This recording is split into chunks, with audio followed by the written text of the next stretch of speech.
உப்சி பல்கலைக்கழகத்தில் வளர்தமிழ் மன்றத்தின் ஏற்பாட்டில் ஓம்ஸ் அறவாரியத்தின் ஆதரவுடன் ஒளிரும் திருநாள் நிகழ்ச்சி வெகு சிறப்பாக நடைபெற்றது.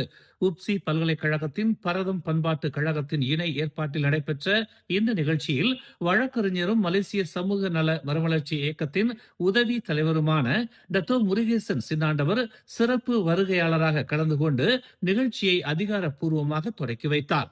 தீபாவளியின் உன்னதத்தை உணர்த்தும் வகையில் ஏற்பாடு செய்யப்பட்டிருந்த இந்த ஒளிரும் திருநாள் நிகழ்ச்சி பல்கலைக்கழக மாணவர்கள் மத்தியில் தீபாவளி குறித்து மேன்மையான புரிதலை ஏற்படுத்தும் என்று ஒளிரும் திருநாள் நிகழ்ச்சியின் ஏற்பாட்டு குழு தலைவர் ஜாக்லின் தெரிவித்தார்.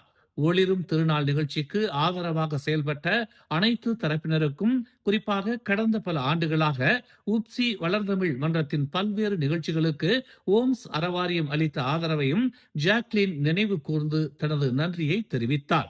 மற்ற பல்கலைக்கழகங்களை காட்டிலும் உப்சி பல்கலைக்கழக மாணவர்களிடம் நம் சமூகத்தின் மீதான மிகப்பெரிய பொறுப்பை கொண்டிருப்பதாக டத்தோ முருகேசன் சின்னாண்டவர் தெரிவித்தார். மலேசியாவில் தமிழ் துறையை கொண்டிருக்கும் ஒரு பல்கலைக்கழகமாக உப்சி பல்கலைக்கழகம் திகழ்வதாகவும், சுமார் 2000க்கும் மேற்பட்ட நம் இந்திய மாணவர்கள் பயிலும் ஒரு பல்கலைக்கழகமாக உப்சி பல்கலைக்கழகம் திகழ்வதாகவும் டத்தோ முருகேசன் சின்னாண்டவர் கூறினார். உப்சி பல்கலைக்கழகத்தில் பயிலும் மாணவர்கள் இடைநிலை பள்ளிகளில் ஆசிரியர்களாக பணியமர்த்தப்படும் போது அவர்களுக்கு நம் சமூகத்தின் அடுத்த தலைமுறையை கட்டமைக்கும் ஒரு பொறுப்பை அவர்கள் கொண்டிருப்பதாக டத்தோ முருகேசன் சின்னாண்டவர் நினைவூட்டினார். நம் இந்திய சமூகத்தின் அடுத்த தலைமுறை எப்படியான ஒரு தலைமுறையாக அமையும் என்பது ஆசிரியர்களின் கைகளில் இருப்பதாகவும், அந்த வகையில் உப்சி மாணவர்கள் நம் அடுத்த தலைமுறைக்கான நம்பிக்கை என்றும் டத்தோ முருகேசன் சின்னாண்டவர் கூறினார்.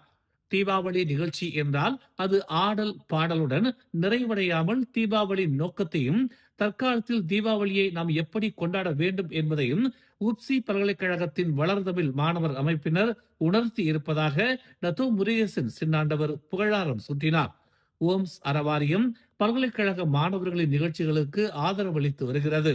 அந்த ஆதரவை பல்கலைக்கழக மாணவர்கள் முறையாக பயன்படுத்திக் கொள்ள வேண்டும் என்று அவர் கேட்டுக்கொண்டார்.